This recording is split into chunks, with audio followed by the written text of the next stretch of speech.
My name is V. Gokuldas. I am studying 8th standard B section. வானவியல் மட்டத்திலிருந்து நாங்கள் electrolysis என்ற heading ஒன்று எடுத்திருக்கோம். இப்போ வாட்டர் எடுத்துருக்கோம் ஒரு கிளாஸில். இப்போ நார்மல் வாட்டரில் நம்ம எலக்ட்ரிசிட்டி கண்டக்ட் ஆகாது. அதனால நம்ம சால்ட்டு போட்டு நம்ம இந்த ப்ராஜெக்ட் செய்யணும். இப்போ இந்த பென்சில் இந்த லெட்னால கார்பன் இருக்குது, அதனால நம்ம எலக்ட்ரிசிட்டி கண்டென்ட் ஆகுது. இப்போ இந்த பேட்டரிக்கு இந்த ப்ளஸ்ஸு இது மைனஸு எல்லோ கலர், இந்த க்ரீன் கலர் மைனஸ்.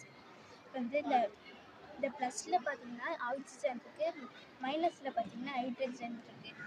இப்போ கீழே பாருங்கள். இப்போ பார்த்தீங்கன்னா இதில் பார்த்தீங்கன்னா நொறு வரும். இந்த ரெண்டுத்துலையுமே ஆக்சிஜன் வருது. இதில் ஹைட்ரஜன், இது ஆக்சிஜன்.